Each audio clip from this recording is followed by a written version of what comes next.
जय हिंद। ऑडियो और video clear आ रही है? ऑडियो और वीडियो क्लियर आ रही है तो यस लिखें। चलिए, तो आज का जो टॉपिक है, मैंने आपको 2 टर्म पढ़ाया है इसमें मॉडर्न हिस्ट्री में। एक तो पढ़ाए हैं आपको Ballad of Plassey, Ballad of Buxar. Plassey का युद्ध और बक्सर का युद्ध मैंने बता दिया था। 1857 की क्रांति भी मैंने बता दी थी। आज बहुत छोटा टॉपिक है लेकिन बहुत इंपॉर्टेंट टॉपिक है और इससे क्वेश्चन आने की संभावना बहुत ज़्यादा है। पढ़ना कम है, समझना ज़्यादा है। तो आज का जो टर्म और टॉपिक है आपके सामने है, इसका नाम मैं दे देता हूं भारतीय राष्ट्रीय आंदोलन, यानी इंडियन नेशनल मूवमेंट के विषय में हम लोग चलेंगे। तो क्या है, इसमें होम रूल आंदोलन के विषय में चलेंगे, उसके बाद से लखनऊ पैक्ट के विषय में चलेंगे, और रॉलेट एक्ट जिसमें नो अपील, नो दलील, नो वकील की बातें हुई थी, वहां पर चलेंगे। खिलाफत आंदोलन जो तुर्की के खलीफा के लिए मुस्लिमों का आंदोलन था, बाद में भारतीय राष्ट्रीय आंदोलन बन गया, इस टॉपिक को हम लोग चलेंगे। चौरी चौरा की जो घटना हुई थी उत्तर प्रदेश में, गोरखपुर जिले में, एक घटना को देखेंगे। स्वराज पार्टी के विषय में थोड़ा सा समझ लेंगे। गोलमेज सम्मेलन हल्का सा समझ लेना है सबके डेट टाइम को देखते हुए। उसके बाद बात करते हैं तो गांधी इरविन समझौता के विषय में देख लेंगे। पूना पैक्ट के विषय में देख लेंगे। जालियांवाला बाग हत्याकांड, शिमला समझौता और भूदान आंदोलन। तो इसी टर्म और टॉपिक के साथ हम लोग आगे बढ़ेंगे। तो चलिए हम लोग इस टॉपिक को आगे बढ़ाते हुए आगे चलते हैं। तो आ जाइए, सबसे पहले आप सबसे पहले कांग्रेस अधिवेशन की एक लाइन अगर इसमें दिया है तो इसको चर्चा कर लिया जाए। कांग्रेस अधिवेशन कब हुआ था? तो कांग्रेस के सूत्रपात हुई थी 1885 में। 28 दिसंबर 1885 को एओ ह्यूम के द्वारा, जो स्कॉटलैंड निवासी थे, कांग्रेस की स्थापना कब हुई थी? तो 18 दिसंबर 1885 को एओ ह्यूम द्वारा, जो स्कॉटलैंड निवासी थे, उन्हीं के द्वारा किया गया था। अब पूछिएगा कि सर किया क्यों गया था? तो किया इसलिए गया था स्कॉटलैंड निवासी के द्वारा कि कम से कम भारत की जो क्रांतिकारी गतिविधियां बढ़ रही थी 1857 के बाद, तो उस क्रांतिकारी गतिविधियों को ध्यान में रखते हुए सोचा गया कि एक भारत की ऐसी संस्था हो जिससे बात करके और भारतीयों का भी कहीं ना कहीं समर्थन लिया जाए ताकि विद्रोह कम हो। इस बात को ध्यान में रखते हुए यहां पर भारतीय राष्ट्रीय कांग्रेस की स्थापना करने की बात किसने सोची? अंग्रेजों ने सोची। ये कहां के निवासी थे? स्कॉटलैंड निवासी थे। कहां पर हुआ? तो ये जो हुआ स्थापना इसकी हुई बंबई में, गोकुलदास तेजपाल संस्कृत महाविद्यालय बंबई में। तो 2 क्वेश्चन बनता है कि भारतीय राष्ट्रीय कांग्रेस की स्थापना कब हुई थी? तो 28 दिसंबर 1885 को, पहला लाइन। दूसरा हुआ था कि कौन किए थे, संस्थापक कौन थे? एओ ह्यूम, एओ ह्यूम, एलन ऑक्टेवियन ह्यूम। उसके बाद से इसकी स्थापना कहां हुई थी? तो बंबई में हुई थी, गोकुलदास तेजपाल संस्कृत महाविद्यालय बंबई। उस समय वायसराय कौन थे? यदि वायसराय की बात करते हैं तो उस समय वायसराय जो थे वो कौन थे? लॉर्ड डफरिन थे। कौन थे जी? डफरिन। 1885 में भारत के वायसराय कौन थे? Lord Dufferin. अगर भारतीय राष्ट्रीय कांग्रेस की बात की जाए तो भारतीय राष्ट्रीय कांग्रेस का नामकरण किसने दिया था? नाम किसने दिया था? दादा भाई नौरोजी। इन्होंने ही भारत में इसे बताने के लिए केवल बताए हैं, केवल बताने के लिए बताए हैं। रेड पेन ले ले बाबू, चलिए रेड ले लेते हैं। दादा भाई नौरोजी, अगर इनकी बात करते हैं तो एक पारसी व्यक्ति थे। चूंकि हमारे भारत में जाति धर्म बड़े देखा जाता है, तो पारसी व्यक्ति थे और इन्होंने ही ड्रेन थ्योरी दिया था, धन निष्कासन का सिद्धांत दिए थे। क्या दिए थे जी? धन निष्कासन।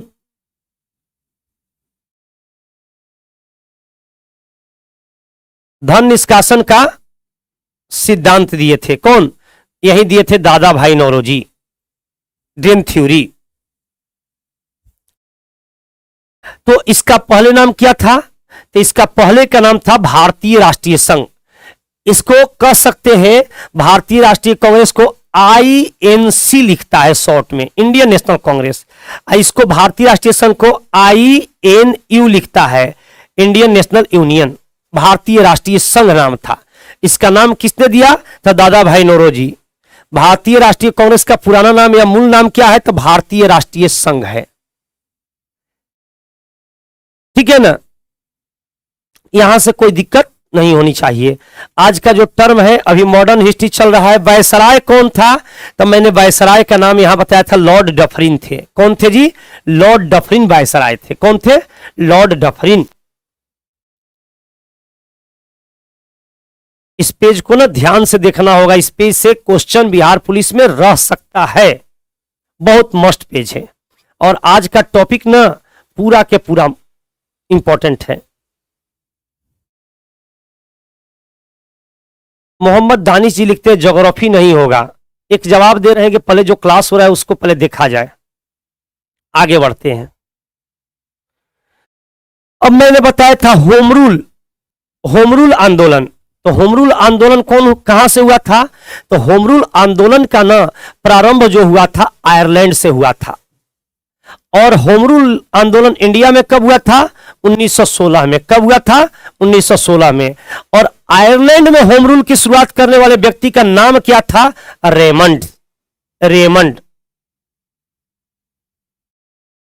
आयरलैंड में जो होम रूल की शुरुआत किए थे उस व्यक्ति का नाम क्या था? रेमंड। ठीक है ना, इस बात को याद रखिएगा। होम रूल आंदोलन जो मैंने पहले टॉपिक में आपको बताया था कि होम रूल आंदोलन की शुरुआत कहां से हुई थी? तो आयरलैंड से।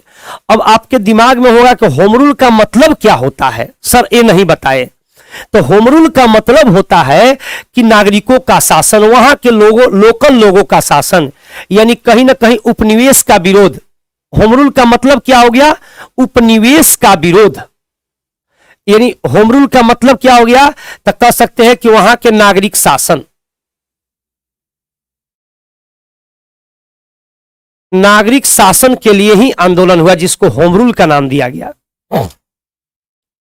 जी रेमंड जो थे ना, रेमंड की बात करते हैं तो इन्होंने ही होम रूल की शुरुआत आयरलैंड से की थी। और इंडिया में कौन किए थे? तो एक एनी बेसेंट महिला थी जो आयरलैंड निवासी थी, ये मद्रास से चालू की। और बाल गंगाधर तिलक जो थे ये आपको पुणे से चालू किए। कहां से? पुणे से। कोई डाउट? सर कब हुआ था? सर यहां पर मैंने लिख दिया है 1916 में हुआ था। कब हुआ था? 1916 में हुआ था। आगे बोल रहे हैं, इसके आगे बात करते हैं तो एक कभी भी तिलक और एनी बेसेंट एक साथ नहीं रहे। दोनों अपने अपने अनुसार यहां पर नागरिकों के शासन के लिए आवाज उठाते रहे, अपने अपने अनुसार। चाहे वह एनी बेसेंट हो, एनी बेसेंट हो या बाल गंगाधर तिलक हो, दोनों अपने अपने अनुसार आवाज उठाते रहे। एनी बेसेंट एक आयरिश महिला थी। कहां की थी? आयरलैंड की। इनकी पुस्तक है कॉमनवेल्थ पुस्तक, इनकी बहुत फेमस है। कॉमनवेल्थ बहुत फेमस पुस्तक है। अब देखते हैं अगला एक पॉइंट बनता है जिसमें कि मैंने बताया था कि यहां से क्वेश्चन रहना ही रहना है आज के टॉपिक में, इस बात का भरोसा रखिए। और आज के टॉपिक से क्वेश्चन बिहार पुलिस अछूता नहीं रह सकता है।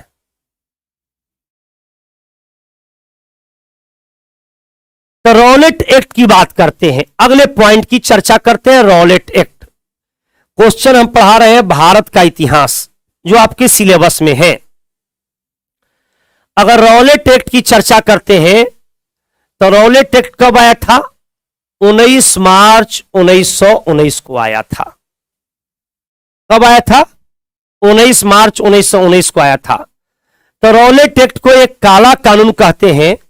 अंग्रेजों ने एक ऐसा कानून लाया कि क्रांतिकारियों के गतिविधियों को दबाने का वाला कानून था। क्या था जी? क्रांतिकारियों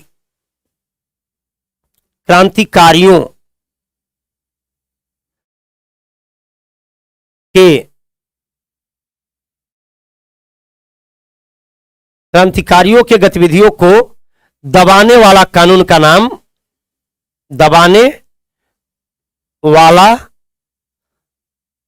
कानून का नाम ही रॉलेट एक्ट है। इसको काला कानून कहते हैं।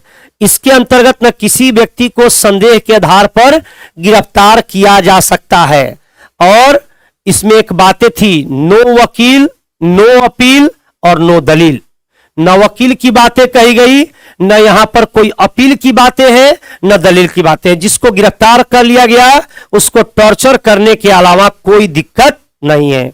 नो वकील, नो अपील, नो दलील की बातें कही गई। रॉलेट एक्ट में संदेह के आधार पर गिरफ्तारी करने की बातें कही गई। और अंग्रेज के समय में जो जेल में चला जाता था उसके साथ क्या होती थी।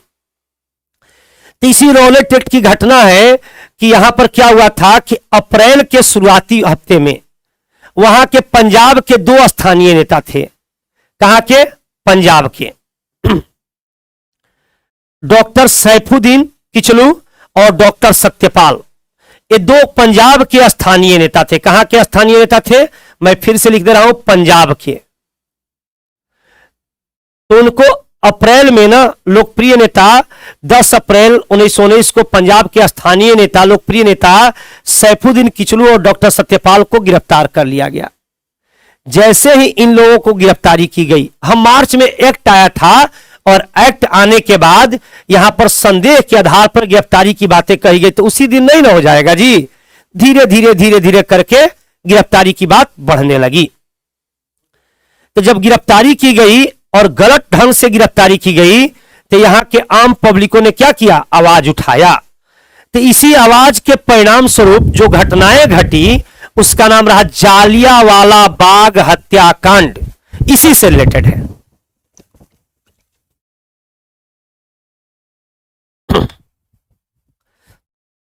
जब गिरफ्तारी हो गई तो गिरफ्तारी के विरोध में ना आम नागरिकों के द्वारा यहां पर आवाज उठाया गया और एक शांति सभा का आयोजन किया गया, जिस शांति सभा का नाम क्या रहा? जालियांवाला बाग हत्याकांड। एक हमारा दोस्त उधर से कह रहा है, हंसराज नाम लिख रहा है जी, वही गद्दारी क्या किए? गद्दारी बोल सकते हैं। सरकारी गवाह बने थे, सरकारी गवाह बने थे।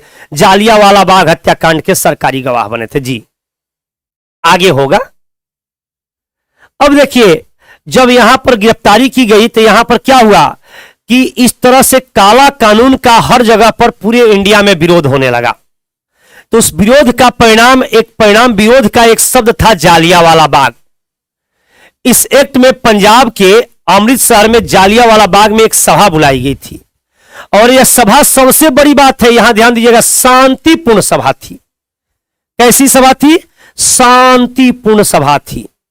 और शांतिपूर्ण सभा में लोग क्या कर रहे थे? विरोध कर रहे थे। यहां पर अहिंसात्मक विरोध करने का तो आज भी अधिकार है। तो वहां पर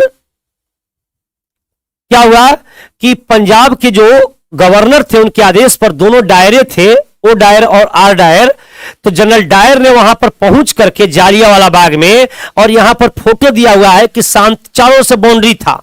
क्या था जी? चारों ओर से बाउंड्री था, और उस बाउंड्री में मात्र 3 गो आम के पेड़ थे और चारों ओर से 2-3 गो कुआं था। धनाधन पहुंचा और गेट पर खड़ा होकर, एक ही गेट था, गेट पर खड़ा होकर के क्या हुआ? डायरेक्ट गोली चलाने का आदेश दे दिया और कहा कि जब तक गोली समाप्त नहीं होती तब तक गोली चलाओ। तो क्या हुआ? अंधाधुंध गोलियां चला दिया। वहां पर न कोई विरोध हो रहा था, न कोई विद्रोह हो रहा था, न कोई रूट घेरा घेरी हो रहा था, ऐसी कोई बातें नहीं थी। यानी कह सकते हैं कि क्या होता है, डायरेक्ट इसको हत्या कहा जा सकता है। अंग्रेजों द्वारा हत्या करार किया, अंग्रेजों द्वारा हत्या किया गया। तो जब हत्या किया गया तो ऐसी स्थिति में इस घटना की उजागर हुई और पूरे इंडिया में विरोध होने लगा। तो महात्मा गांधी ने क्या किया? कैसर ए हिंद की उपाधि लौटा दी। कौन उपाधि? कैसर ए हिंद की उपाधि लौटा दी।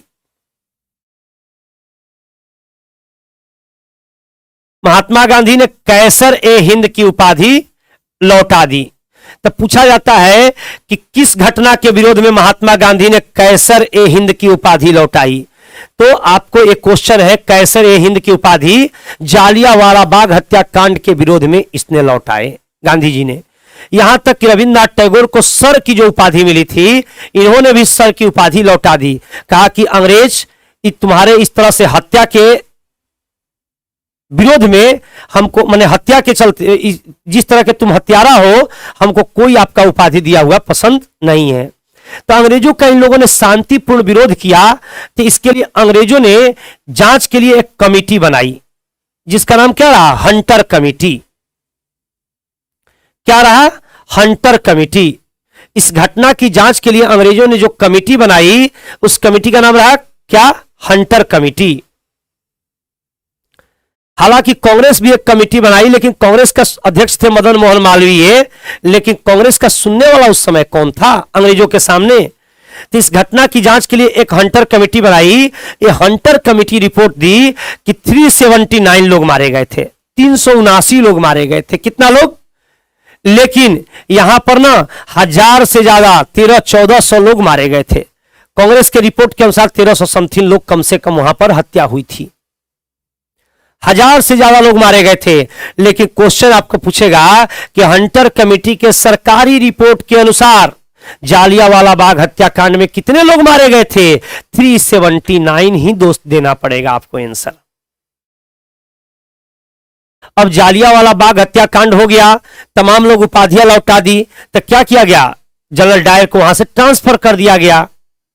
और ट्रांसफर करने के बाद से यहां से जब इंग्लैंड गया तो इंग्लैंड में इस पर मुकदमा चलाया गया। लेकिन परिणाम क्या हुआ? तो परिणाम यही हुआ कि इसको कहा गया कि ब्रिटिश साम्राज्य का संरक्षक कहा गया। क्या कहा गया? ब्रिटिश साम्राज्य का संरक्षक।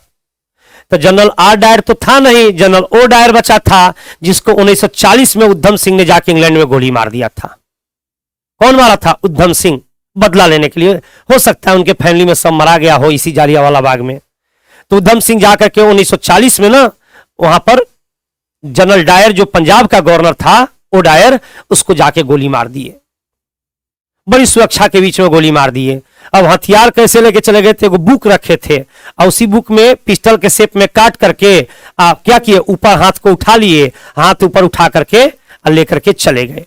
पूरा चेक हुआ, कहीं नहीं भेटाया जी। उधम सिंह, बिल्कुल बिल्कुल बिल्कुल। अगले क्वेश्चन के साथ चलते हैं। तो अब देखते हैं, जालियांवाला बाग हत्याकांड आप लोगों ने देख ही लिया। 1940 में उधम सिंह गोली मारे थे, बिल्कुल सही।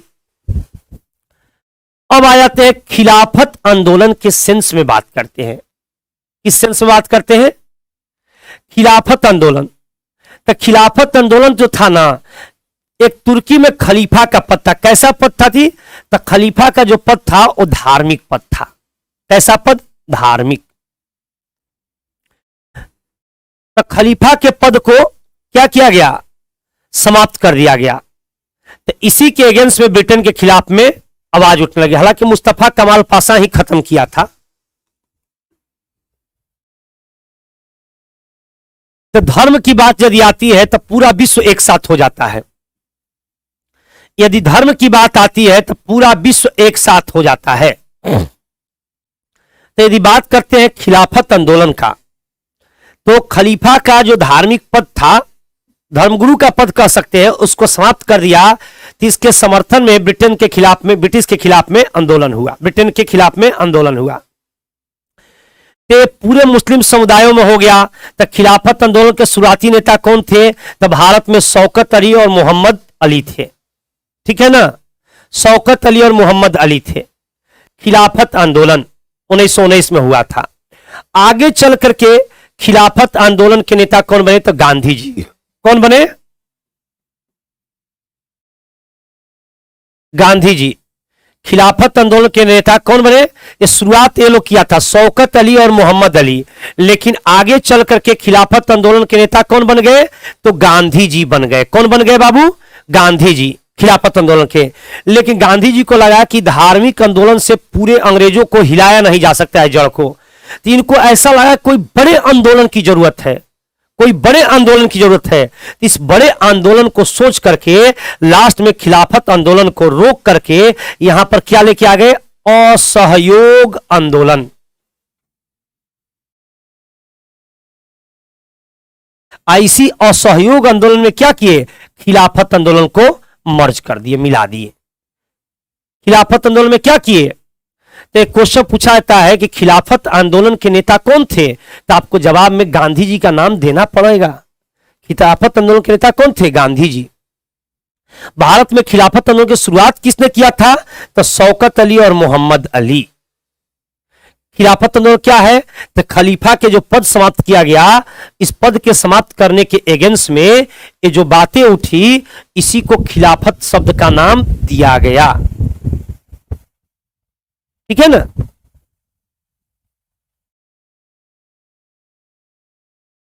तो आगे चल के गांधी जी को लगा खिलाफत से काम नहीं चलेगा, तो इन्होंने असहयोग आंदोलन शुरू किया।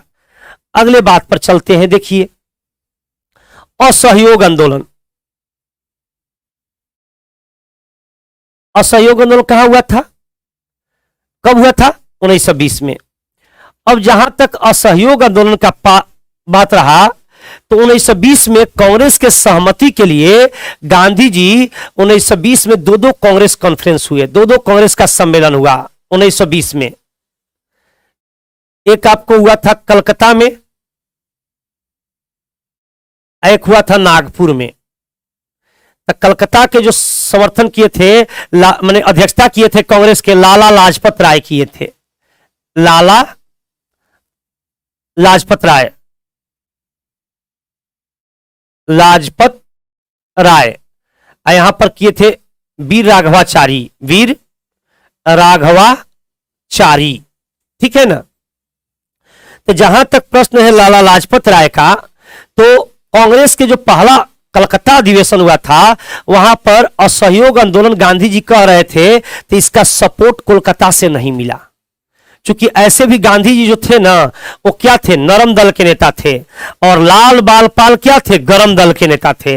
लाला लाजपत राय, लाल बालपाल क्या थे, यहां पर लिख दे रहे हैं, लाल, लाल मतलब लाला लाजपत राय, बाल मतलब बाल गंगाधर तिलक, और पाल मतलब बिपिन चंद्र पाल। ये तीनों गरम दल के नेता थे। तो आप ऐसे भी गेस कर सकते हैं कि लाला लाजपत राय की अध्यक्षता में गांधी जी को असहयोग आंदोलन करने का समर्थन कहां से मिलता। ठीक है ना, कहां से मिलता। तो फिर बाद में नागपुर अधिवेशन हुआ, तो वहां पर नागपुर अधिवेशन से वीर राघवाचारी अध्यक्ष थे, कांग्रेस अध्यक्ष। तो यहां पर असहयोग आंदोलन में क्या हुआ, कांग्रेस का समर्थन मिला। वीर राघवाचारी वाला असहयोग आंदोलन में कांग्रेस का समर्थन मिला। लाल बाल पाल गरम दल के नेता थे। तो क्या हुआ कि असहयोग आंदोलन में यहां पर भारतीयों ने गांधी जी के साथ में जो असहयोग आंदोलन चला, उस असहयोग आंदोलन में पूरे धीरे धीरे धीरे धीरे पहले तो लोग विरोध किया, लेकिन धीरे धीरे धीरे धीरे पूरे भारतीयों का जन समर्थन मिल गया। यहां तक कि जो सुभाष चंद्र बोस, जो बहुत कम उम्र में आईसीएस की परीक्षा पास करके आए थे, सुभाष चंद्र बोस, वे भी गांधी जी के असहयोग आंदोलन में शामिल हो गए। यहां तक कि लोग अपने बच्चों को स्कूल कॉलेज में भेजना बंद कर दिए, अंग्रेजों का स्कूल कॉलेज में। इसी असहयोग आंदोलन में गांधी जी ने क्या हुआ, चरखा चला के सूत काट करके, चरखा चला के सूत काट करके यहां पर क्या हुआ, विदेशी वस्त्रों का बहिष्कार किया गया कि हम किसी कीमत पर विदेशियों का यानी अंग्रेजों का समर्थन नहीं लेंगे। गांधी जी का मानना था कि यदि हम अंग्रेजों का समर्थन नहीं लेते हैं तो अंग्रेज क्या होगा, झुक जाएगा, क्योंकि मेरे ही समर्थन के साथ चल रहे थे। एक बच्चा क्वेश्चन पूछ रहे हैं कि सर गरम दल का अर्थ क्या होता है। तो देखिए दो दल थे, एक नरम दल थे जो बातचीत में विश्वास करते थे, अहिंसा में विश्वास करते थे, और गरम दल के लोग हिंसा में विश्वास करते थे, कहते थे मार के मुंह फोड़िएगा तभी की लोग सुनेगा।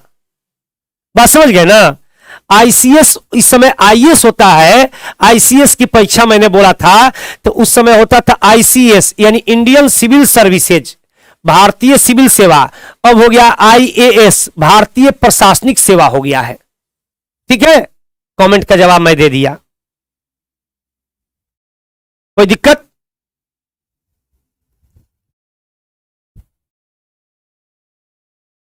तो देखिए, पूरे भारत में गांधी जी के समर्थन में असहयोग चल रहा था कि हम किसी कीमत पर अंग्रेजों का सहयोग नहीं करेंगे।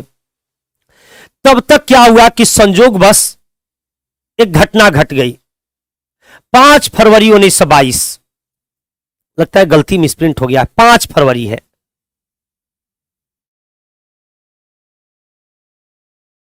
5 फरवरी 1922, ठीक है ना।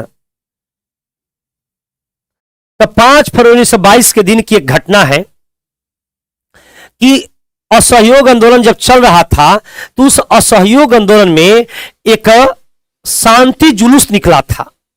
जिस शांति जुलूस जो जा रहा था गोरखपुर के चौरी चौरा पुलिस थाने से होके गुजर रहा था। किस थाने से? गोरखपुर के चौरी चौरा थाने से होके गुजर रहा था शांति जुलूस। उसका नेतृत्व कर रहे थे भारतीय सेना के वो रिटायर्ड सिपाही थे भगवान अहिर। भगवान अहिर, ठीक है ना, यही आपको इसका नेतृत्व कर रहे थे। कौन? भगवान अहिर। तो जब नेतृत्व कर रहे थे तो वहां पर क्या हुआ कि उस शांति जुलूस पर ना अचानक पुलिस क्या की? लाठी चार्ज कर दी, जिसमें कि भगवान अहिर घायल हो गए और घटना स्थल पर ही इनकी पुलिस के लाठियों के चोट से मृत्यु हो गई। एक घटना का दिन क्या था? 5 फरवरी 1922। क्या है? चौरी चौरा कांड। क्या बोलेंगे जी? चौरी चौरा कांड। तब भगवान अहिर जब मर गए वहीं पर पुलिस के डंटे के चोट से, जबकि कोई गलती नहीं थी, तो यहां पर क्या हुआ?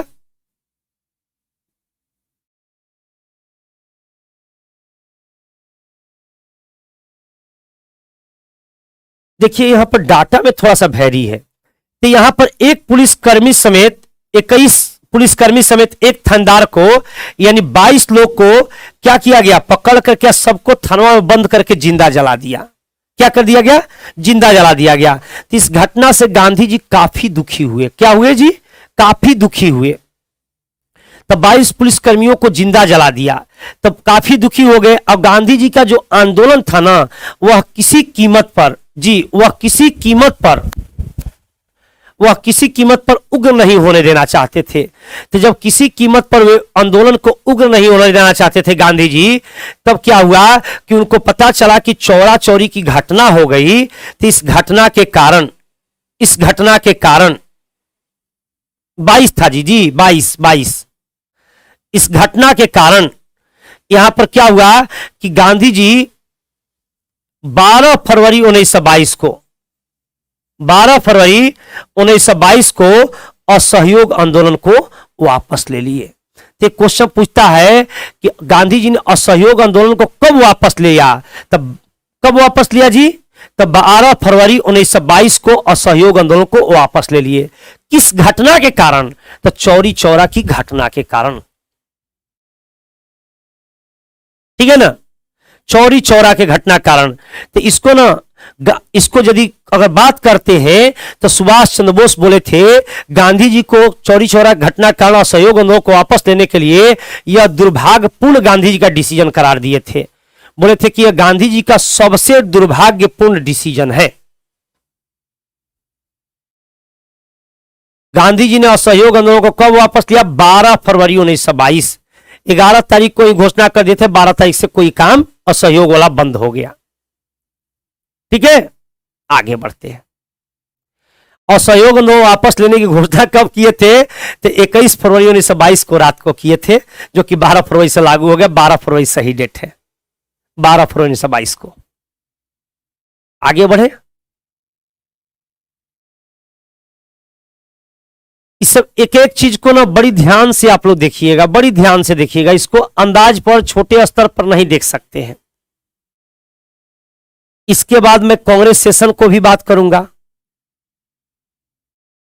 ठीक है ना।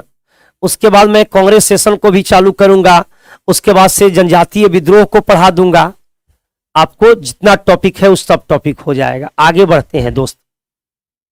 सविनय अवज्ञा आंदोलन, गांधी जी का दूसरा आंदोलन यह आ गया, सविनय अवज्ञा आंदोलन। अब सविनय अवज्ञा आंदोलन के विषय में चलते हैं। अगर सविनय अवज्ञा आंदोलन की बात करते हैं तो सविनय अवज्ञा आंदोलन की शुरुआत गांधी जी कब किए थे? 12 मार्च 1930 को किए थे। कब किए थे जी? ये गांधी जी का दूसरा आंदोलन था, बड़ा आंदोलन, असहयोग के बाद, ठीक है ना। सविनय अवज्ञा आंदोलन की शुरुआत कब हुई थी? 12 मार्च 1930 को हुई थी। हालांकि 30 जनवरी को गांधी जी ने तत्कालीन वायसराय लॉर्ड इरविन से ना 11 सूत्री कार्यक्रम की मांग की थी, जिसमें कि उसने अस्वीकार कर दिया। सेना के खर्च घटाने की मांग को अस्वीकार कर दिया। 11 सूत्री जो मांग थी, इसमें 2 मांग पर गांधी जी अड़े रह गए। एक तो कहे कि सेना के खर्च को घटाया जाए,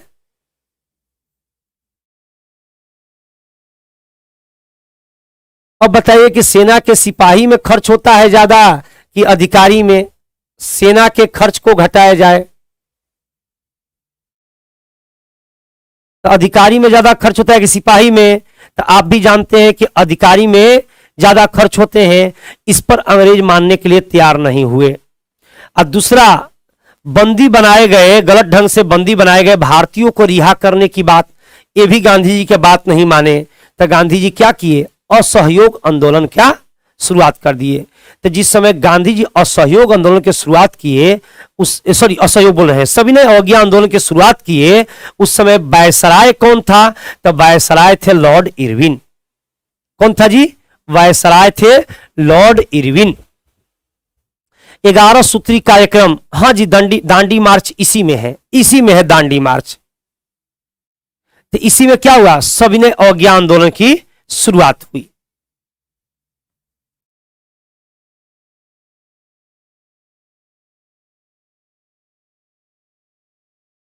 अब आ जाइए, सविनय अवज्ञा आंदोलन की यदि बात की जाए, सविनय अवज्ञा आंदोलन की बात की जाए तो आपको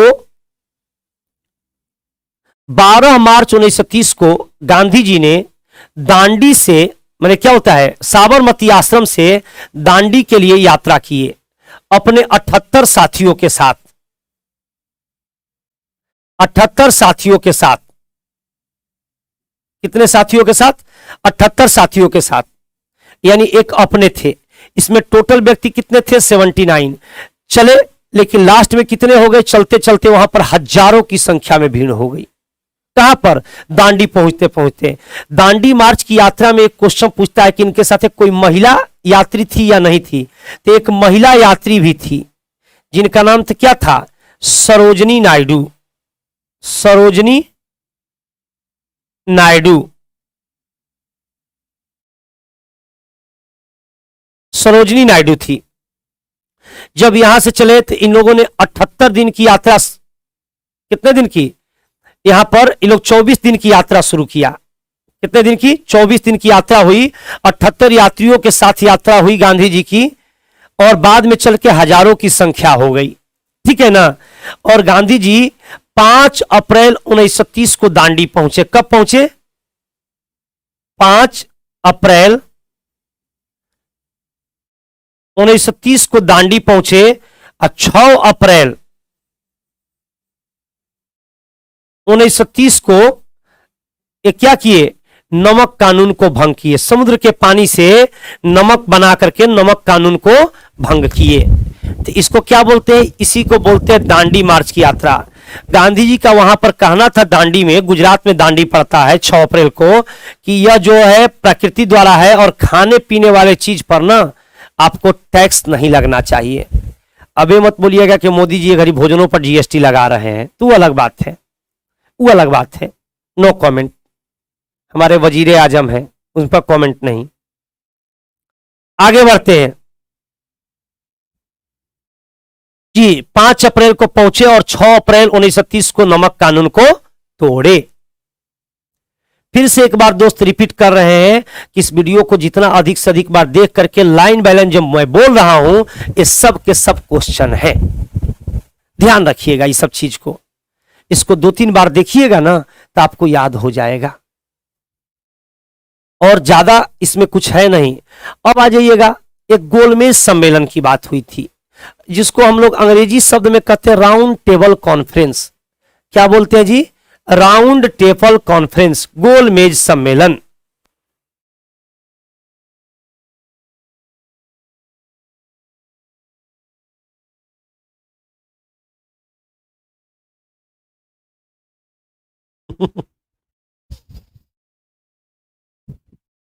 चलिए, अगर बात करते हैं राउंड टेबल कॉन्फ्रेंस की, गोलमेज सम्मेलन की यदि बात करते हैं,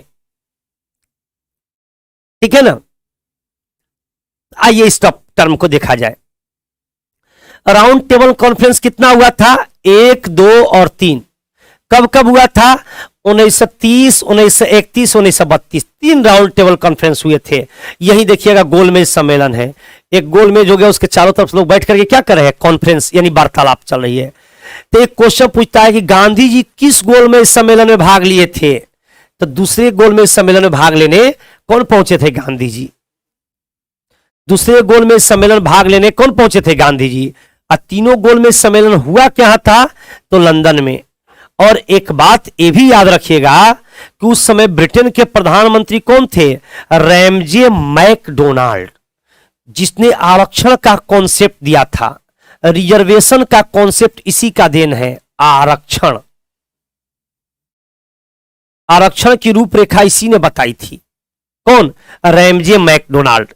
तीनों गोलमेज सम्मेलन में क्वेश्चन होता है कि वह कौन से भारतीय थे जो तीनों राउंड टेबल कॉन्फ्रेंस में भाग लेने पहुंचे थे? तो उनका नाम था बाबा साहब अंबेडकर।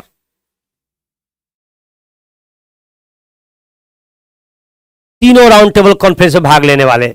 अब इसमें हम नो कमेंट कि क्यों भाग लेने गए थे, क्या गए थे, उनकी अपनी सोच थी। और इन्होंने तो संविधान सभा के प्रारूप समिति के अध्यक्ष भी थे, तो बहुत विद्वान व्यक्ति भी थे, बहुत बड़े वकील भी रहे हैं। इन पर क्या कमेंट करना है। लेकिन तीनों गोलमेज सम्मेलन में भाग लेने कौन पहुंचे थे? अंबेडकर साहब। गांधी जी किस में पहुंचे थे? तो गांधी इरविन समझौता हुआ था 1931 में, तो उसी के बाद गांधी जी पहुंचे। गांधी जी वहां से खाली हाथ लौट के आ गए। तो गांधी जी से पूछा गया कि आप वहां गए तो गोलमेज सम्मेलन में आपको क्या मिला? तो इन्होंने बोला कि मैं तो वहां से खाली हाथ लौटा हूं, लेकिन भारतीयों के इज्जत को बांटा लगा के नहीं लौटा हूं, बेच के नहीं लौटा हूं। ठीक है ना। तीनों गोलमेज सम्मेलन में कौन पहुंचे थे? गांधी जी। तो बोले सॉरी अंबेडकर जी। लेकिन गांधी जी किस गोलमेज सम्मेलन में पहुंचे? तो द्वितीय गोलमेज सम्मेलन में। लेकिन अंग्रेज कितना भी दबाव करते रह गए, लेकिन गांधी जी झुके नहीं। तभी तो आज राष्ट्रपिता की उपाधि देते हैं। कहे कि मैं वहां गया तो जरूर था, लेकिन किसी कीमत पर भारतीयों की इज्जत प्रतिष्ठा को बांटा लगा के नहीं लौटा हूं। रिजर्वेशन का कॉन्सेप्ट कौन दिया था? Ramsay MacDonald. ये कौन थे? ब्रिटेन के प्रधानमंत्री थे उस काल में।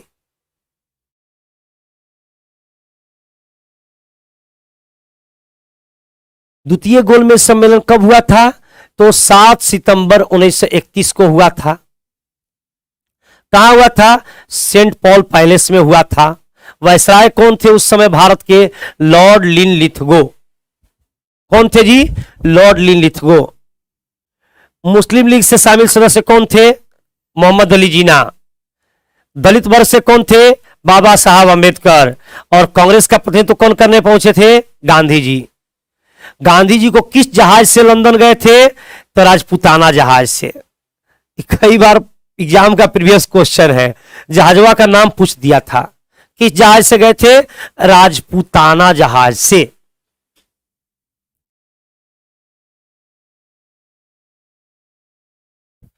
किसने गांधी जी को अर्धनग्न फकीर कहा था? तो फ्रांस मॉरिस ने कहा था। किसने कहा था? फ्रांस मॉरिस ने, अर्धनग्न फकीर। गांधी जानते हो उसका जवाब क्या दिए थे? महात्मा गांधी जवाब दिए थे कि आप सोच लो कि जिस देश में उस समय भारत की आबादी थी 40 करोड़, जिस देश के 40 करोड़ जनता के नेता का यह ड्रेस है, तो वहां के आम लोगों की स्थिति क्या रही होगी? उस समय आम लोगों की स्थिति क्या रही होगी? जब ये बात सुना तो ब्रिटेन में किसी को जवाब नहीं मिला इस अर्धनग्न फकीर का बात का। बोला कि सोच लीजिए कि जिस देश के इतना एक्सप्लोटेशन का उन्होंने जवाब दिया, एक्सप्लोटेशन शोषण का उन्होंने जवाब दिया, कि जिस देश के 40 करोड़ नेता के जनता का ये पोजीशन है, ये हालात है, मेरी हालात ये है, तो फिर और लोगों की हालात की है। नहीं, साथ में वो थे अर्धनग्न फकीरुल्लाह लॉर्ड विंस्टन चर्चिल साथ में थे। आगे बढ़ते हैं। अब तीसरी गोलमेज सम्मेलन की यदि बात करते हैं तो 1932 में हुआ था लंदन में। कांग्रेस के बहिष्कार के कारण यह असफल रहा। केवल इसमें से दलित नेता जो गए थे, भारतीय गए थे। कौन दलित नेता? एक बच्चा बोल रहा है कि चर्चिल बोला था, लॉर्ड विंस्टन चर्चिल। देखिए, जो बोलने वाला व्यक्ति था ना, चर्चिल, उस बात को ना सपोर्टिंग में था। सबसे पहला आवाज यही उठाया था फ्रैंक मोरिस। चर्चिल उस समय बड़ा नाम था, इसलिए उसका नाम दिया जाता है। यदि नहीं रहेगा तो सेकंड ऑप्शन में चर्चिल के साथ जाना होगा दोस्त। यदि नहीं रहेगा, मैं फिर से एक बार बोल रहा हूं, यदि फ्रैंक मोरिस का नाम रहेगा, चर्चिल का नाम आप दे सकते हो। अगला क्वेश्चन। अब यहां पर बात करते हैं, हाँ जी, तो चर्चिल ही थे, लेकिन चर्चिल बाद में बोले थे। शब्द सबसे पहले इसी ने कहा था। चर्चिल बड़े स्टेज का प्रयोग किए थे।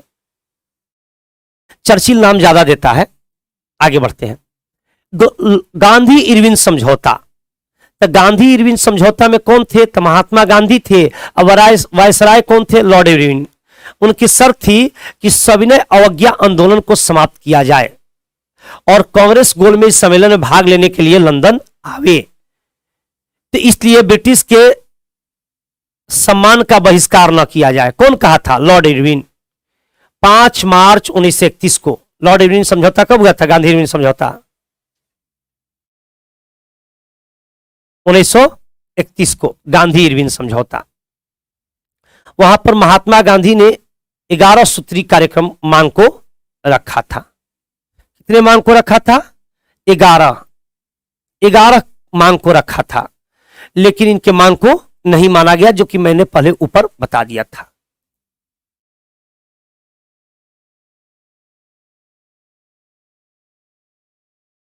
ग्यारह मांगे जो थी ना, यहीं पर थी कि सेना के संबंधित करों को, ये मांग सबसे महत्वपूर्ण थी कि सेना के करों को क्या किया जाए? कम किया जाए। सेना के करों को क्या किया जाए? कम किया जाए। ठीक है ना। उसके बाद से सेना के वेतन को कम किया जाए, सेना में कम खर्च किया जाए, मतलब सेना में कम खर्च किया जाए। और उसके अलावे था कि सभी राजनीतिक बंदियों को छोड़ दिया जाए। इस 2 बातों पर ना गांधी जी अड़े रहे। गांधी जी क्या रहे? अड़े रहे। इस 2 बातों पर गांधी जी अड़े रहे। और 11 सूत्री कार्यक्रम में से ना, और सबको तो मान लिया, लेकिन 2 बातों को उसने क्या किया? नहीं माना। यही दोनों ना आगे चल के सविनय अवज्ञा आंदोलन का कारण बन गया। यही आगे चल के सविनय अवज्ञा आंदोलन का कारण बन गया।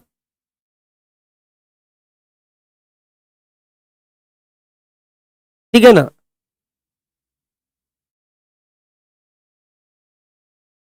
सब दोस्त अलग अलग टॉपिक है, सब अलग अलग टॉपिक है, सबकी एक एक करके इस पर बातचीत होगी। तो क्लास को ना एकदम इस सबसे महत्वपूर्ण टॉपिक है, इसको थोड़ा सा भी नजरअंदाज करके नहीं देखा जा सकता है।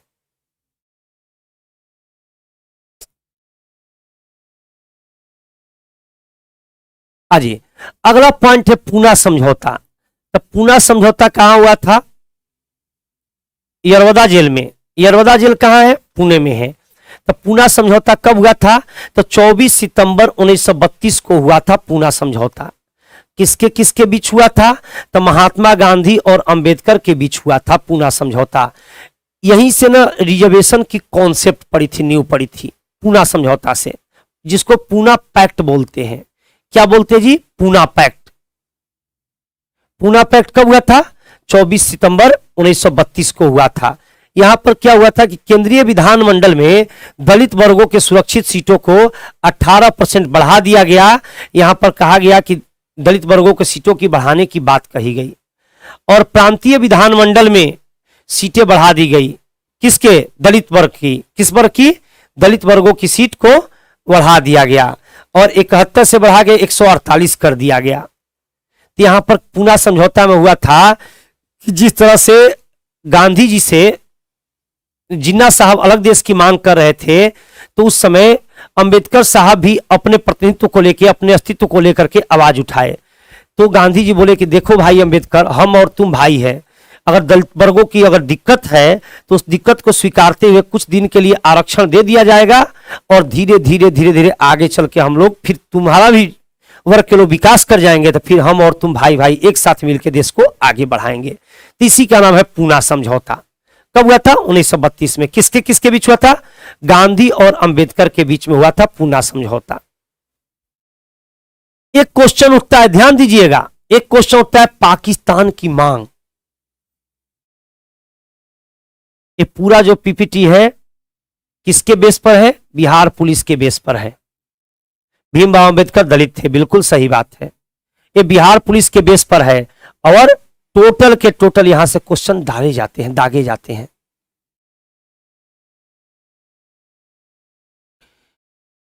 तो 24 मार्च 1940 को लाहौर अधिवेशन में मुस्लिम लीग ने पाकिस्तान की मांग की। पाकिस्तान की मांग कब उठाई थी? कहां पर उठाई गई थी? लाहौर अधिवेशन में उठाई गई थी। किस संस्था के द्वारा उठाई गई थी? आपको मुस्लिम लीग के द्वारा उठाई गई थी। पहले ही पूरा भारत था, लेकिन ये वाला पाकिस्तान का जो इलाका रहा ये अलग हो गया, पाकिस्तान का इलाका, और ये आपको बांग्लादेश, ये क्या हो गया? ये सब भारत से कट करके पाकिस्तान बन गया। इसको पूर्वी पाकिस्तान कहते हैं, इसको पश्चिमी पाकिस्तान उस समय कहते हैं। तो लॉर्ड माउंटबेटन का जो प्लान आया, ध्यान दीजिएगा, उसने क्या किया? देश को विभाजन करके अलग करने की बात कही और 15 को भारत को स्वतंत्र किया, लेकिन उसके पहले ही पाकिस्तान को अलग करके स्वतंत्र कर दिया 14 अगस्त 1947 को। और पाकिस्तान और भारत के बीच में जो सीमा रेखा है उसका नाम क्या दिया? Red Cliff line. कब बना था? 1947 में। कब बना था जी? 1947 में। कौन बनाए थे? Sir Cyril Radcliffe. कौन बनाए थे? Sir Cyril Radcliffe. Sir Cyril Radcliffe, ठीक है ना। लॉर्ड माउंटबेटन योजना कब आई थी? तो 3 जून 1947 को यह विभाजन की योजना उसने रख दी थी। कहां पर? ब्रिटेन के पार्लियामेंट में। एक छोटा सा टॉपिक है और लास्ट टॉपिक है, इसी टॉपिक के साथ आज का क्लास रोकेंगे। भूदान आंदोलन। तो 1951 में आचार्य विनोबा भावे ने भूदान आंदोलन शुरू किया और सबसे पहले भूमि दान करने वाले कौन थे? रामचंद्र रेड्डी। भूदान आंदोलन था कि सेठ साहूकार महाजनों का, बड़े बड़े जमींदारों का जमीन लेकर के गरीबों के बीच में वितरित करना ताकि उपज अच्छी हो सके, क्योंकि उस समय में अन्न की बहुत ज्यादा समस्याएं थी। तो आज की क्लास में इतना ही। आगे चल के क्रांतिकारी आंदोलन चलेगा, कांग्रेस अधिवेशन चलेगा, और इस टर्म को, टॉपिक को, एक एक लाइन को आप लोग ध्यान से देख लीजिएगा। तब तक के लिए धन्यवाद। Thank you. जय हिंद।